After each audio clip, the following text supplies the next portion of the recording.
Hola, bienvenido. Está comenzando Biblia Fácil, el estudio semanal de la Biblia. Y en esta temporada, una vez más, allí en el libro de Apocalipsis, estamos estudiando capítulo por capítulo. Y a partir de el capítulo 12, dijimos en el programa anterior, que comienza o es el centro, es considerado el centro del libro de Apocalipsis. Porque el capítulo 12, 13 y 14 habla de un mensaje que Dios tiene para nuestro tiempo, es decir, para nuestro tiempo actual. Un conflicto que inició en el cielo, un conflicto en el cual estamos involucrados tú y yo, y ahora, nosotros vimos en el programa anterior que Dios es el vencedor. Todo lo que tenemos que hacer es formar parte de su ejército, parte de sus filas, ser sus seguidores, y la victoria está asegurada. Sin embargo, el diablo tiene un odio contra un remanente, que es aquel que guarda los mandamientos de Dios y tienen el testimonio de Jesús.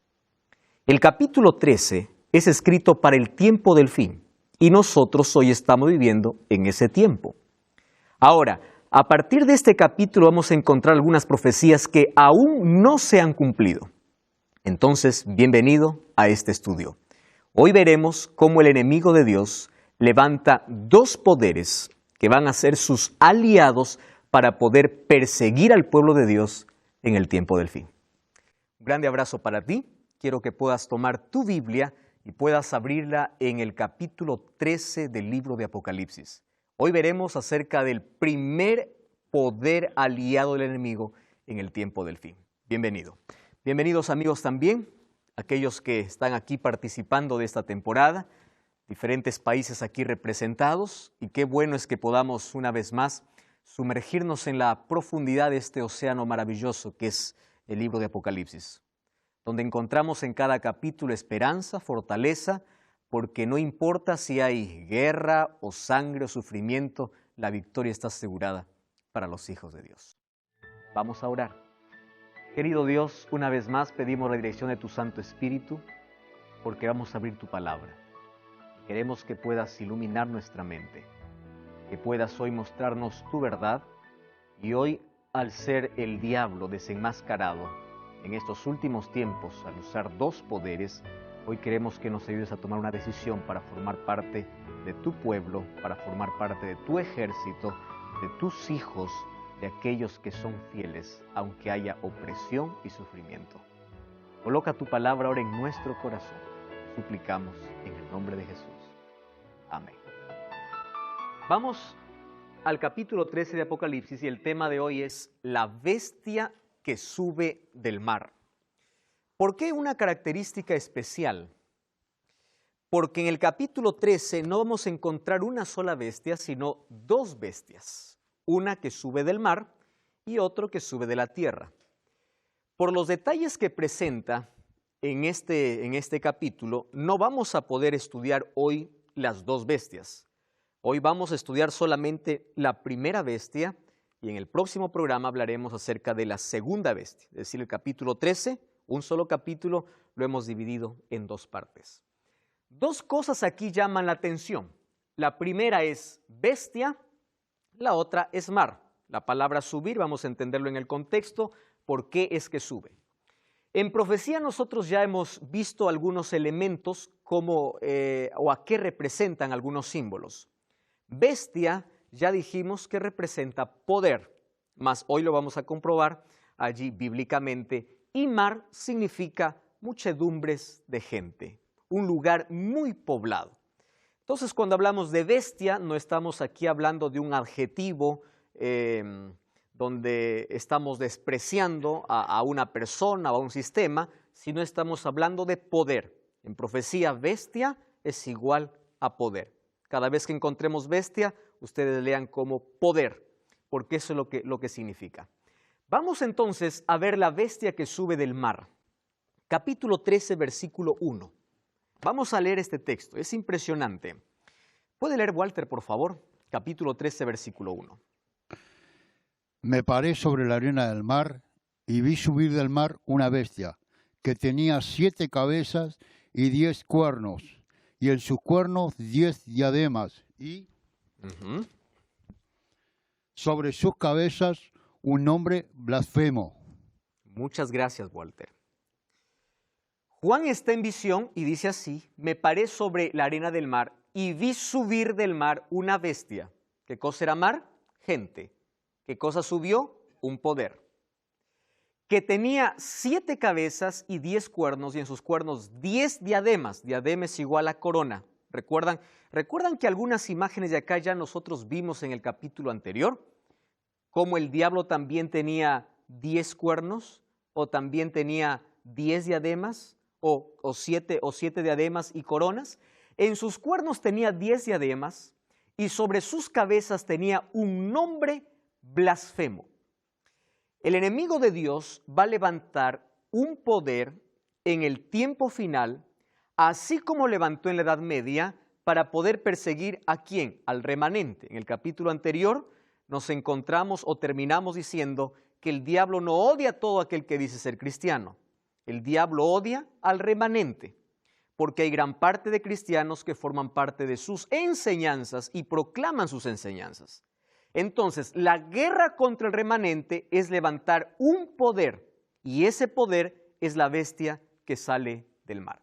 Vamos entonces a ver qué significa mar, bestia, cabezas y cuernos. Vamos, ¿qué significa bestia? Daniel capítulo 7. Daniel y Apocalipsis son libros hermanos, aunque escritos con 700 años de diferencia. Dios reveló a Daniel lo que sucedería en el futuro, especialmente en el tiempo del fin. Así que los dos son libros que pueden leerse juntos y deben leerse juntos para una mejor interpretación. Daniel capítulo 7, versículo 3. Dice así: entonces, y 4 bestias grandes, diferentes la una de la otra, subían del mar. Daniel también empezó aquí a ver en una visión bestias, ¿verdad? Vamos al versículo 17. Daniel capítulo 7, versículo 17, dice así: estas 4 bestias son 4 reyes que se levantarán en la tierra. ¿Necesitamos inventar aún una interpretación? No, porque Dios mismo da la interpretación. Bestia son reyes, bestia son poderes, bestia puede ser imperio, reino, poder, imperio, ¿correcto? Cuando hablamos de un rey, estamos hablando de un poder. Número 2, ¿qué significa mar? Vamos a Apocalipsis capítulo 17. Apocalipsis capítulo 17, versículo 15. 17:15 dice: también le dijo, las aguas que has visto donde se sienta la ramera son pueblos, muchedumbres, naciones y lenguas. Entonces aquí tenemos un poder que sube donde hay mucha gente, un lugar muy poblado. ¿Qué significa 10 cuernos? Apocalipsis capítulo 17, versículo 12. 17:12 dice así: los 10 cuernos que has visto son 10 reyes. Correcto. ¿Qué más dice? Ellos aún no han recibido el reino, pero recibirán autoridad como reyes por una hora juntamente con la bestia. Todavía no llegamos al capítulo 17, solamente estamos interpretando el simbolismo. Entonces, cuernos significan reyes o gobernantes. ¿Está bien? Gobernantes. 7 cabezas. Vamos al capítulo 17, versículo 9. Mira el versículo 9. Esto es para aquel que tenga sabiduría. Las 7 cabezas son 7 montes. ¿Ustedes recuerdan que la palabra montes ya vimos en profecía? ¿Qué eran montes? Imperios. ¿Montaña qué cosa era? Imperios. Y aquí dice, las 7 cabezas son 7 montes sobre las cuales se sienta la mujer. El capítulo 17 está hablando de en otro contexto, mas estamos viendo qué simboliza, porque aquí en este capítulo a varios símbolos da su verdadero significado. Entonces, con los textos que hemos leído, llegamos a la conclusión que bestia es un poder, es un reino, mar es muchedumbre de gente, 10 cuernos son gobernantes o también reyes, y 7 cabezas son 7 imperios o 7 montes o 7 imperios. Ahora, fíjense qué impresionante. Cuernos, poderes políticos, y esta bestia está relacionada de manera tan estrecha con Daniel capítulo 7. Vamos a volver a Daniel capítulo 7, porque Daniel 7 me da una revelación especial sobre la bestia que va a hablar aquí Apocalipsis capítulo 13. Miren, Daniel capítulo 7, versículo 23. Vamos primero al capítulo 7, versículo 7. Dice: yo miraba en las visiones de la noche y vi la 4ª bestia. ¿Cómo era? espantosa, terrible, fuerte, tenía grandes dientes de hierro, devoraba y desmenuzaba, pisoteaba con sus pies las obras, era diferente a las otras bestias que había visto antes, y esta tenía, ¿cuántos cuernos dice? 10 cuernos. ¿Cuántos cuernos tiene esta bestia? 10 cuernos. Vamos a ver entonces el versículo 23, capítulo 7, versículo 23 de Daniel. Dice así: la cuarta bestia, miren cómo aclara, la profecía es tan clara aquí. La cuarta bestia será un cuarto reino sobre la tierra. La Biblia misma interpreta, el cual será diferente a los otros. Ahora les explico cuáles son los otros. Versículo 24. Los 10 cuernos significan que de aquel reino se levantarán, ¿cuántos dice? ¿Cuántos reyes? 10 reyes. Muy bien. Y tras ellos se levantará otro, pero ese otro será diferente a los primeros, y cuando se levante, derribará a los otros. Versículo 25. Hablará palabras contra el Altísimo, a los santos del Altísimo quebrantará, y pensará en cambiar los tiempos. ¿Y qué más cambia? La ley. Muy bien, paramos ahí un momento.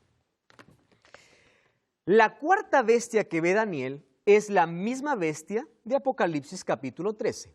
Tiene 10 cuernos, solo que aquí nos dice con claridad a qué reino representa. Cuando Nabucodonosor soñó una estatua, ¿verdad?, que tenía metales diferentes, oro, plata, bronce, hierro y hierro con barro, estaba hablando de los 4 grandes imperios. ¿Cuáles eran esos imperios? Babilonia, Medo-Persia, Grecia y Roma. Entonces, paralelo a los 4 metales, tenemos las 4 bestias. Entonces, en Daniel capítulo 7 se presenta a Babilonia, no como la cabeza de oro, sino como un león. A Medo-Persa se coloca como un oso. A Grecia, ¿como qué se le coloca? Como un leopardo. Y a Roma como una bestia que no tiene nombre, porque es tan terrible. Y miren lo que dice. Este cuarto es diferente. ¿Por qué? Porque de la misma bestia dice que saldrán ¿cuántos reyes? 10. ¿Qué representan esos 10 reyes? ¿Recuerdan ustedes que del mismo imperio romano se dividió en 10 pedazos por las 10 tribus bárbaras que minaron allí Roma, y el imperio romano occidental quedó destruido en un momento en 10 pedazos? De la misma saldrán 10 reyes. Ahora dice, pero yo vi que uno de esos será diferente. ¿Por qué? Porque cuando él nació, derribó ¿a cuántos? A 3. Lo dice con tanta claridad que este cuerno pequeño que salía de la cuarta bestia, que era Roma imperial, cuando nace derriba 3. ¿A dónde nos lleva eso? Al año 538. ¿Qué sucede en el año 538? Antes de que el Papa pueda tener el poder y la soberanía sobre todo, tuvo que destruir a 3 tribus bárbaras: ostrogodos, vándalos y érulos. ¿De dónde nace? De la cuarta bestia. ¿Cuál es la cuarta bestia? Roma. Entonces tenemos a Roma en 2 fases: Roma imperial y Roma papal. Cuando del escenario salió el emperador, ¿quién ocupó el lugar del emperador? El Papa. Roma en sus 2 fases. Ahora, fíjense aquí. Dice también Apocalipsis capítulo 13, versículo 3. Fíjense lo que dice Apocalipsis 13:3. Vi que una de sus cabezas tenía herida de muerte, pero su herida fue sanada. ¿En qué momento este poder tuvo una herida mortal? En el año de 1798. ¿Recuerdan ustedes cuando se le quitó toda la autoridad y el Papa Pío VI fue encarcelado? Una herida mortal. Pero dice, esa herida fue sanada. Cuando habla acerca de 10 coronas, está hablando de la autoridad política que tiene, es decir, tiene poder, tiene el trono y tiene la autoridad que el dragón le dio. ¿Por qué? Porque las coronas eran símbolos de la cabeza del dragón, ¿se acuerdan? Pero ahora, el dragón, que es el diablo, le da el trono, le da el poder y le da autoridad ¿a quién? A esta primera bestia. Cuando dice que tiene coronas, significa que esta bestia pretende adoración y soberanía sobre la tierra. ¿Correcto? Ahora, los 10 cuernos entonces serían 10 tribus bárbaras que destruyeron el imperio romano. Ahora, ¿qué más dice? Tiene 7 cabezas. Cabezas, ya vimos que lo representa como montes, y montes son imperios. Esto representa todos los gobernantes políticos que en toda la historia del pueblo de Dios han oprimido al pueblo de Dios. Por ejemplo, ¿cuál fue el primer imperio que oprimió al pueblo de Dios? Dice que tiene 7 cabezas, ¿correcto? Es decir, en toda la historia habría 7 reyes o 7 imperios que oprimirían y perseguirían al pueblo de Dios. ¿Cuál fue el primero? Egipto. ¿Cuántos años estuvo Israel en Egipto?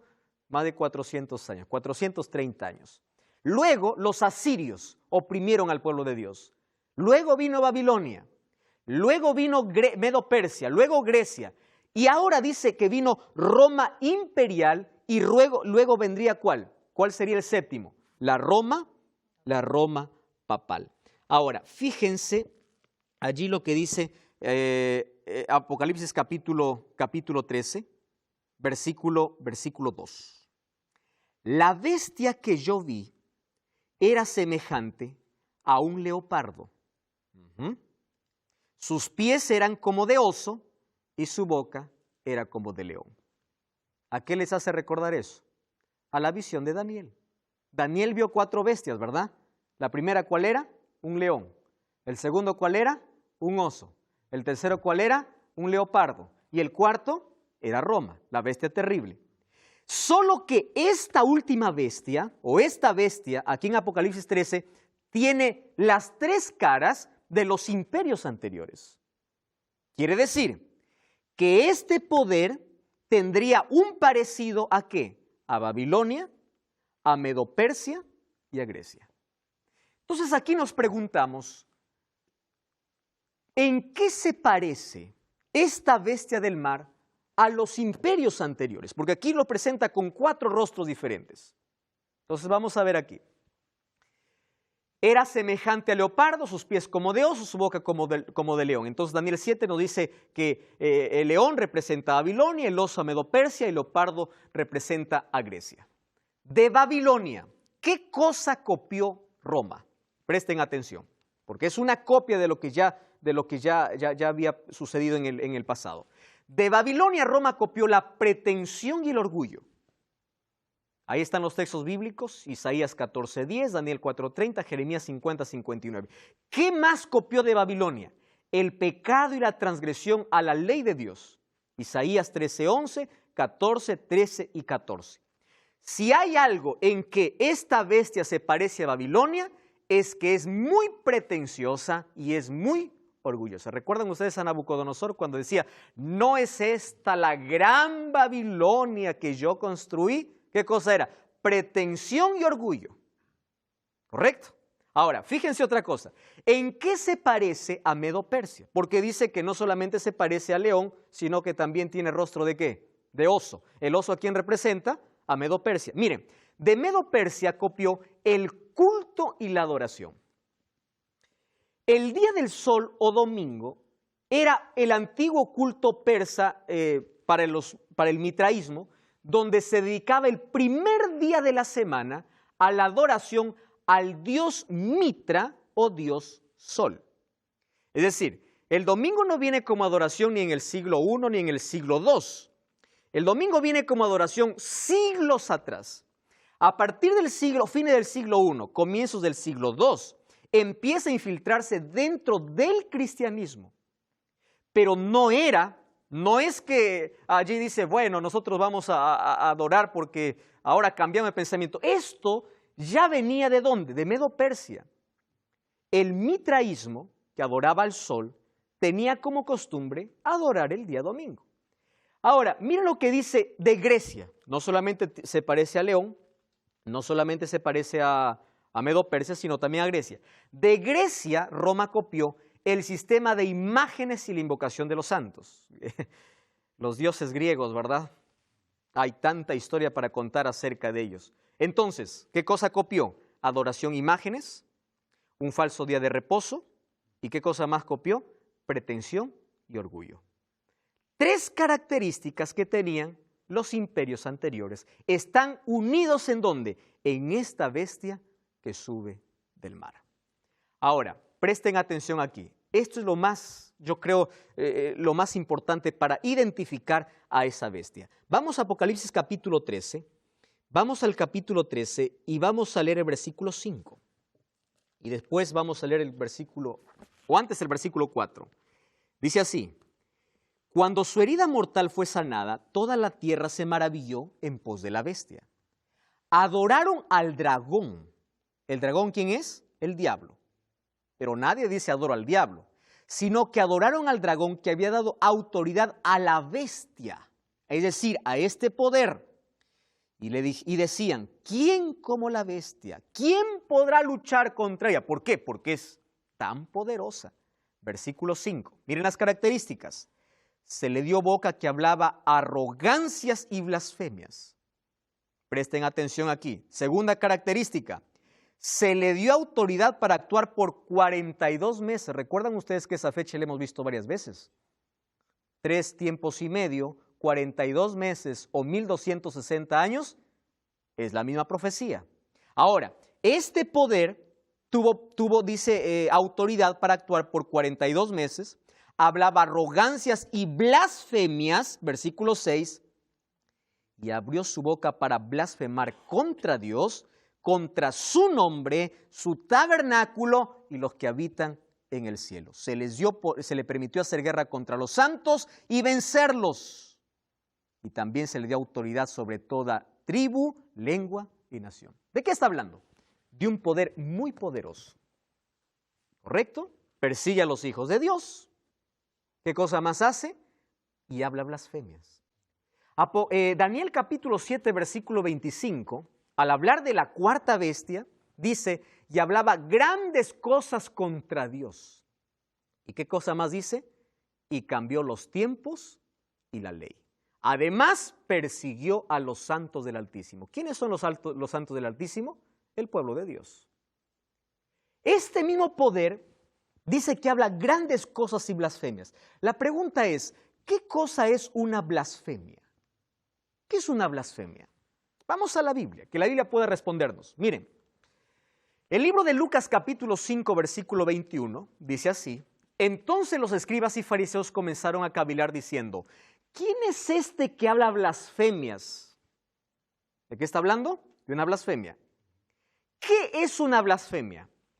¿Quién puede perdonar pecados si no solo Dios? ¿Con quién están allí discutiendo los escribas y fariseos?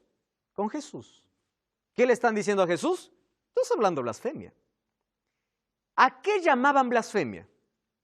Ellos creían que Jesús era un simple ser humano y no podía perdonar pecados. Ahora le pregunto, ¿Jesús podía perdonar pecados, sí o no?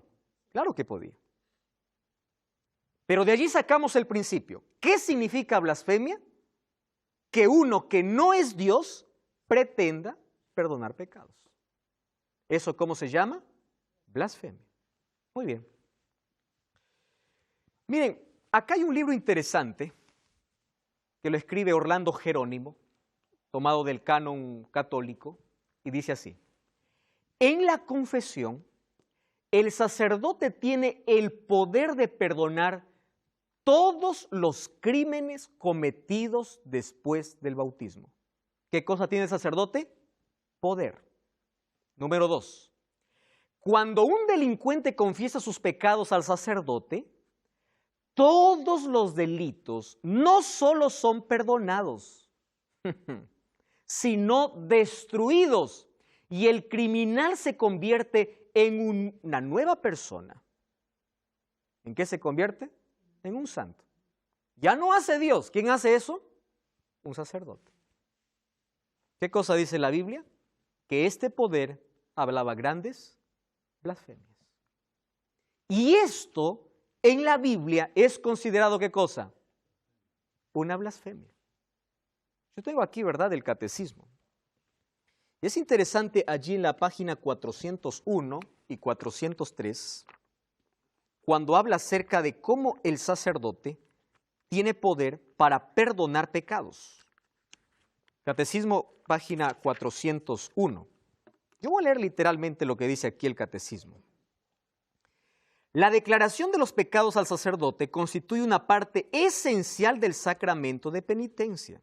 Dice así: los penitentes deben en la confesión enumerar todos sus pecados.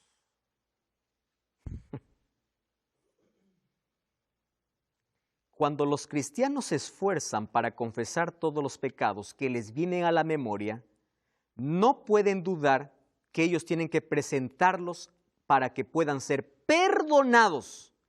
Si ellos intentan ocultar conscientemente algunos pecados y no lo colocan a la voluntad divina por intermedio del sacerdote, ¿quién es nuestro único mediador?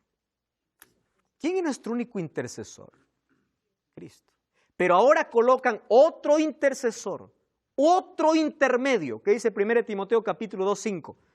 No tenemos otro mediador. Hay un solo mediador entre Cristo y los hombres. ¿Qué dice 1 Juan 2:9? Si alguien comete pecado, abogado tenemos. ¿Quién es? ¿Un sacerdote? No. ¿Quién es? Cristo. Pablo. Sería interesante, pastor, dar una explicación a ese texto que ellos manipulan, ¿no? Cuando Jesús dijo, al que perdonare su pecado será perdonado, y el que... Porque ese es el versículo clave, ¿no?, que genera confusión. Gracias, ahí. Pablo. Y sabes que a ese texto se complementa Santiago capítulo 5, cuando dice, confesaos vuestras faltas y perdonaos los unos a los otros. Pablo es pastor de la iglesia evangélica y conoce muy bien este asunto acerca del perdón. Y aquí voy a hacer una ilustración contigo, Pablo. ¿Está bien? Existen dos niveles de perdón, horizontal y vertical. Voy a poner un ejemplo, Pablo, contigo. Yo hoy te ofendo, ¿correcto? Entonces yo te ofendí con una palabra, soy consciente de eso y yo te herí.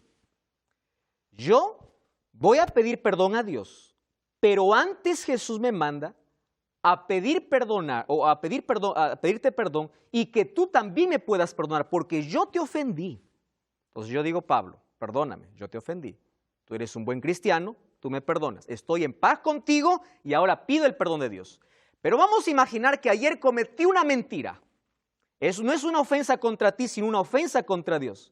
Entonces yo no voy a decir, Pablo, perdóname porque ayer mentí, ayer robé. No es una ofensa horizontal, sino vertical. Cuando Jesús habla, perdonen las ofensas los unos a los otros, está hablando de las ofensas horizontales, pero aquellos pecados que haces contra Dios, solamente Dios te puede perdonar. Y no existe ningún otro intermediario que no sea Jesucristo. Estuvimos conversando acerca de dos dimensiones de perdón. Jesús nos mandó a perdonar incluso a los que nos hicieron daño, por una sencilla razón. Cuando nosotros pedimos perdón a Dios por las ofensas que hemos hecho a Dios, Dios coloca paz en nuestro corazón.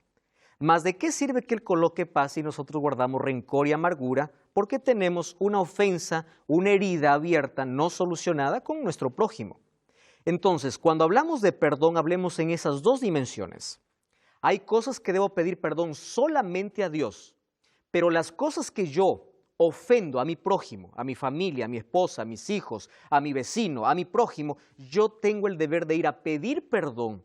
¿Por qué? Porque eso me hace estar en paz con mis semejantes para luego estar en paz con Dios. ¿A qué se llama blasfemia? Blasfemia es cuando yo pido perdón a un ser humano en lugar de Dios las ofensas que yo hice contra Dios, no contra el ser humano. Es por eso que aquí ustedes ven en el texto que leímos, dice que una persona o él pretende perdonar a un delincuente, por ejemplo. Cuando confiesa sus pecados, todos sus delitos son perdonados. Esto es una blasfemia porque este tipo de pecado, ¿quién puede perdonar? solamente Dios. ¿Correcto? Y no es el sacerdote quien te da una nueva vida, es Cristo. Y no existe otro intermediario que no sea Cristo. Cuando nosotros colocamos a un santo, colocamos a María, colocamos a cualquier otro como intermediario, estamos sacando a Cristo de ese lugar. Y eso siempre ha sido el motivo por el cual el diablo está en guerra con Dios. Quitar a Cristo del trono, colocar a alguien allí en el centro, porque sabe que Cristo es nuestro único Salvador. Ahora, ¿qué cosa más es blasfemia? Juan 10:33 dice, los judíos le contestaron, no te apedreamos por ninguna obra buena, sino por blasfemia. ¿De qué está hablando? Blasfemia. Y porque tú siendo hombre, te haces pasar como Dios. ¿Qué cosa es blasfemia?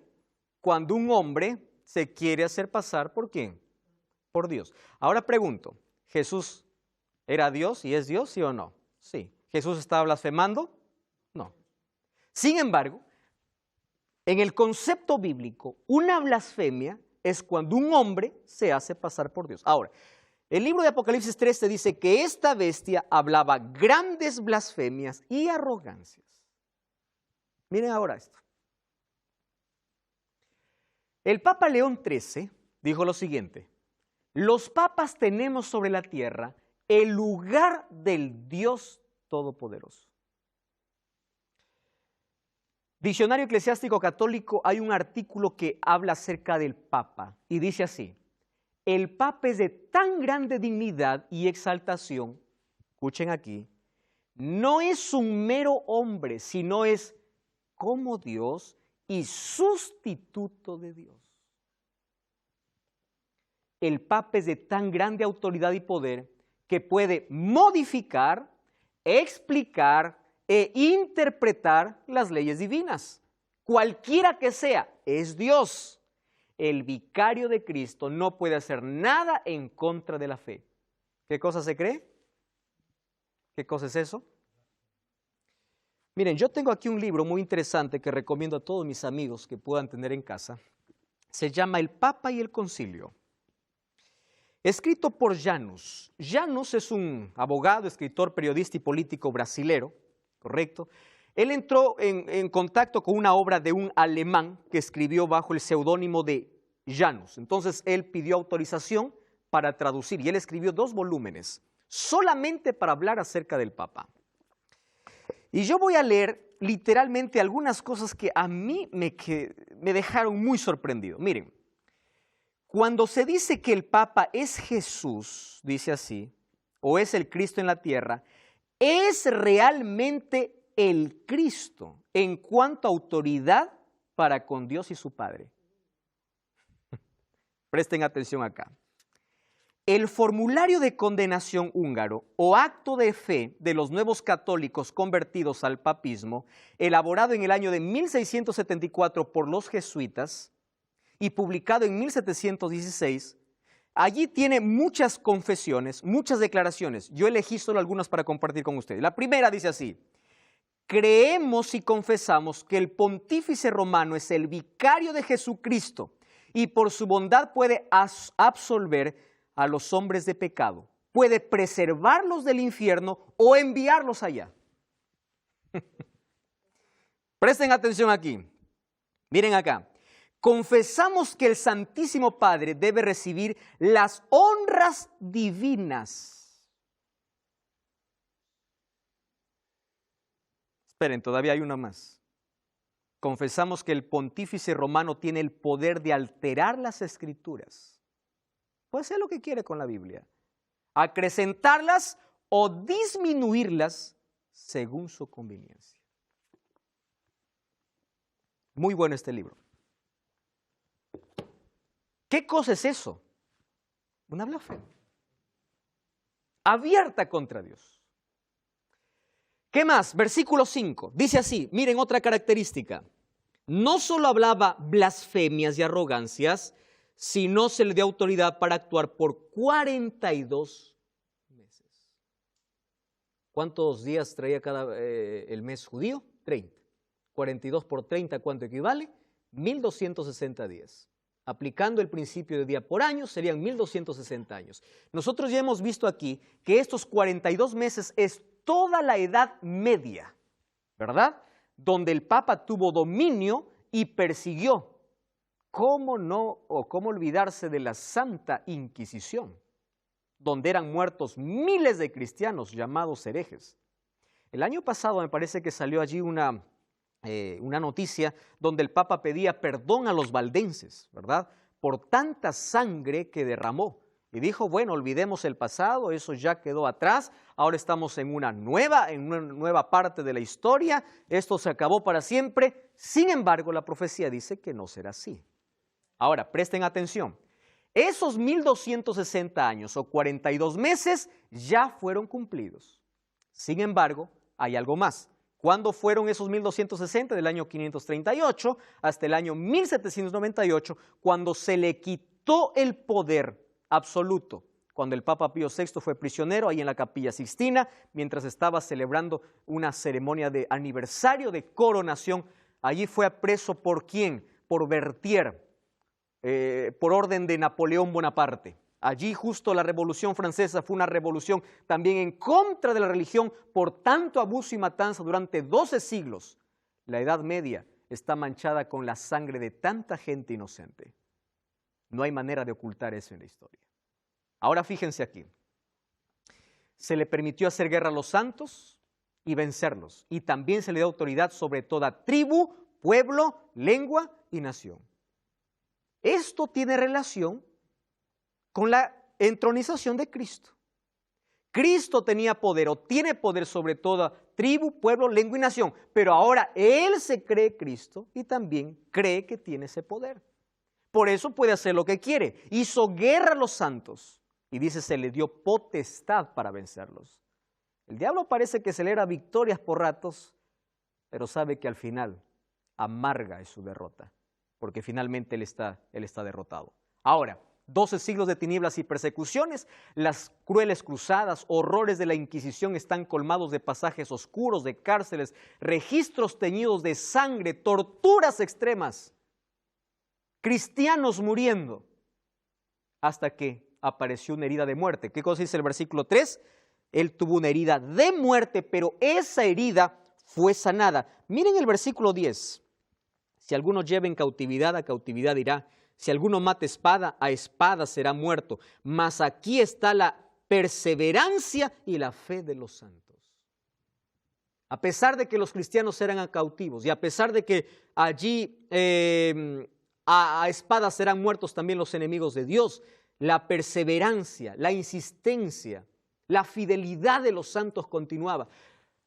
Lo importante aquí comprender es cómo la herida de muerte que sucedió en el año de 1798 fue recuperándose y fue sanado. Ustedes saben que en 1798, con la Revolución Francesa y con la prisión del Papa Pío VI, Roma papal parece que perdió todo su poder y parecía que nunca más se iba a recuperar. No pasó muchos años. En el año de 1929, Mussolini le entrega 44 hectáreas que ahora conforma el Vaticano. Ustedes saben que el Vaticano no solamente es un poder religioso, es un poder político, totalmente independiente. Entonces, desde allí esa herida empieza a ser curada. Ahora, miren el versículo 8. Esto es lo más, ahora llegamos al punto central del asunto. Y lo adoraron todos los habitantes de la tierra. Presten atención aquí a esta expresión. ¿Quiénes la adoraron? Aquellos que no estaban escritos, ¿dónde? En el libro de la vida. En el libro de la vida del Cordero que fue inmolado desde el principio del mundo. Adoración es el punto central. Adoración.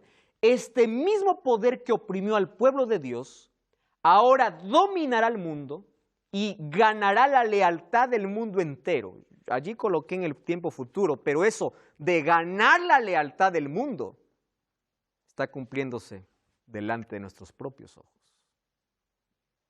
Aquella herida mortal fue curada. ¿Y qué va a suceder cuando sea curada? Ustedes saben que aquí este sistema papal es una imitación, una falsificación completa de Cristo, este poder o esta bestia que sube del mar. Miren, así como Jesús comenzó su ministerio saliendo del agua, la bestia comienza, ¿por dónde sale? Por el mar. Número 2, ambos tienen cuernos. Cuernos significa poder. Cristo decía tenía 7 cuernos, esa también tiene cuernos, poder. Ambos reciben una herida mortal. Cristo cuando murió, esta también. Posteriormente vuelven a la vida y tienen mayor autoridad. Cuando Jesús resucitó, recibió la mayor autoridad en el cielo. Cuando la bestia, su herida fue sanada, dice, todos los habitantes de la tierra, ¿qué cosa? Lo adoran. Ambos son adorados después que la herida mortal fue sanada. Ambos tienen seguidores. Mientras que Dios tiene un sello, la bestia, ¿qué cosa tiene? Una marca. Eso lo veremos en el próximo capítulo. Y la exclamación, ¿quién como la bestia? Recuerda el título de Cristo cuando se dice, ¿quién como Dios? Una falsificación completa de Cristo. Es decir, es el sistema religioso apóstata que falsifica el ministerio de Cristo en la tierra. Y el hecho de que este sistema religioso es presentado con símbolo de una bestia sugiere que es una autoridad y tiene poder político, pero está bajo el disfraz de una religión.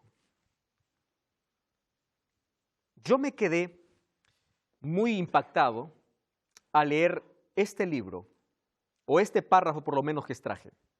Miren lo que dice aquí.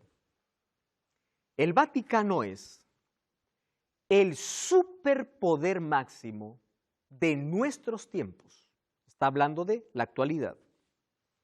Sus adherentes cercanos a 1 billón pueden operar en cada rincón del mundo.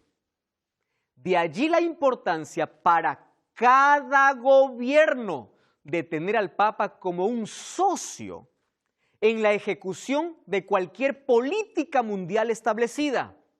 Las políticas del Vaticano son dirigidas por el Papa, quien no tiene parlamento, ni Congreso, ni Senado que limiten sus decisiones. Lo que él dice se hace. Poderes, o él nada limita su decisión, su poder o su política. Es un gobernante autocrático absoluto en el sentido más pleno de la palabra. Eso es hoy, ¿correcto? Ahora, ¿qué cosa más dice la Biblia? Y todos lo adorarán, todos los habitantes de la tierra, cuyos nombres no están escritos ¿dónde? En el libro de la vida y del Cordero. Mis amigos, a nosotros nos ha tocado vivir en un momento muy solemne de la historia. Una de las cosas que este poder hizo, según Daniel capítulo 7, versículo 25, dice sería cambiar los tiempos y la ley. Mientras que en Apocalipsis habla de que el pueblo remanente de Dios guarda los mandamientos de Dios y tiene el testimonio de Cristo, hay un poder que destruyó esa ley. Cuando nosotros abrimos ahí el catecismo, vemos que, según lo que ya vimos también allí en algunos textos, él se cree que tiene poder para interpretar como él quiere la Biblia, porque se cree un Dios. Mas yo quiero decirles algo más. El hecho de creerse un Dios no limita solamente al poder papal. Hoy cada ser humano está haciendo de sí su propio Dios. Solo que hay un asunto interesante y es profético. Todo aquel que saca a Dios de su vida, va a llegar un momento en la historia en que con claridad se va a ver de parte de quién estuvo. Nadie puede decir yo no necesito de Dios. Jesús dijo, el que no es conmigo es contra mí. O yo estoy sin Dios, o yo no decido ni por Dios ni por el diablo, no. El diablo levantó un poder para este tiempo final para perseguir al pueblo de Dios. En el siguiente capítulo vamos a ver que se levanta otro poder para apoyar a esta primera bestia. ¿Para qué? Para que pueda ser adorada. ¿En qué sentido la bestia es adorada? No es que la bestia reciba adoración. Quien recibe adoración es el dragón, es quien está detrás de la bestia. Pero ¿cómo podemos entender que es adorada? Escuchen aquí. Cuando uno prefiere obedecer la voz de un sacerdote, de un líder, de un religioso, antes que la voluntad de Dios expuesta en su palabra, está adorando.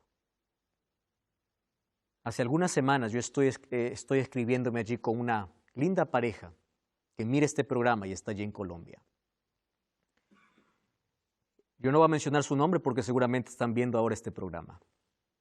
Con tanta sinceridad me decían, pastor, yo estoy convencido, decían ellos, de toda la oscuridad en la cual yo estoy. Yo estoy convencido de dónde tengo que salir. Pero ¿cómo abandonar mi iglesia si yo amo a mi pastor? Yo le digo, tú puedes seguir amando porque Dios nos mandó a amar a todos. No, me dice. Es que el compromiso y el cariño que tengo para esa persona es tan grande que prefiero permanecer en el error antes que separarme de mi iglesia. Hoy hay personas que no adoran a Dios, sino adoran sensaciones, emociones. Adoran iglesias, adoran pastores, adoran líderes. ¿En qué momento la humanidad adorará a la bestia?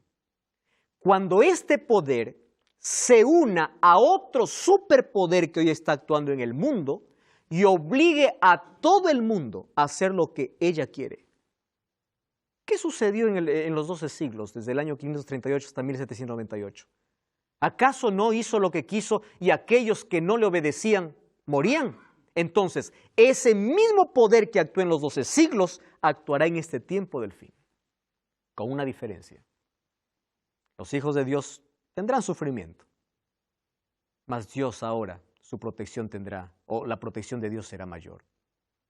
Si antes permitió que haya mártires, lo hizo para que la sangre de ellos sea testimonio, mas en el tiempo del fin ya no será necesario. Nosotros no debemos lealtad a una placa de una iglesia, sino a Dios y a su palabra. No debemos lealtad a un líder,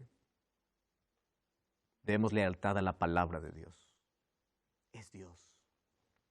Y si nosotros somos sinceros de corazón, cuando la verdad es expuesta a nosotros, con sinceridad lo vamos a aceptar, aun cuando ésta esté en contra de las cosas que hemos creído toda la vida. Es hora de crecer, es hora de aferrarse de Cristo y de su palabra. Es hora de salir de la gran Babilonia de confusión. Es hora de ponerse de parte de Dios, de su palabra. ¿Cuántas creencias en tu vida hacen que puedas adorarte a ti mismo o adorar al enemigo de Dios? Y tú estás creyendo que estás adorando a Dios. Hoy te voy a invitar a tomar una decisión importante en la vida.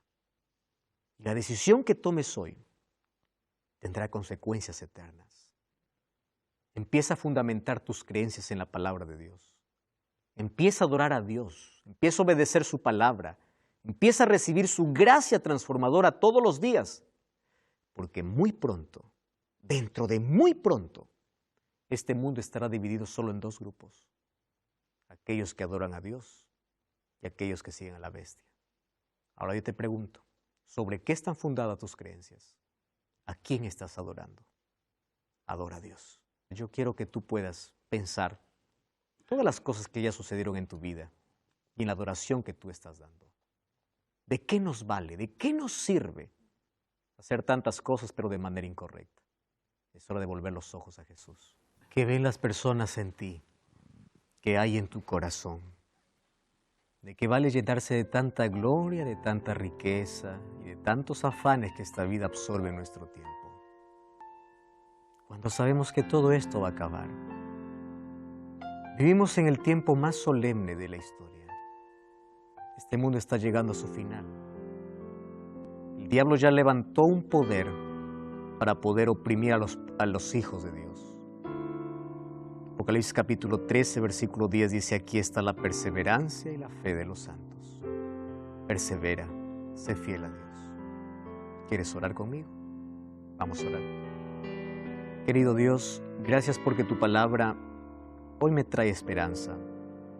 Aun cuando sé de que van a venir momentos difíciles en la historia, sabemos que tu protección, la seguridad de que estarás con nosotros hasta el fin del mundo, fortalece nuestra fe. Toma nuestro corazón, permítenos ponernos de parte de la verdad, ser fieles a ella, que nuestras creencias y nuestro fundamento sea Cristo y tu palabra.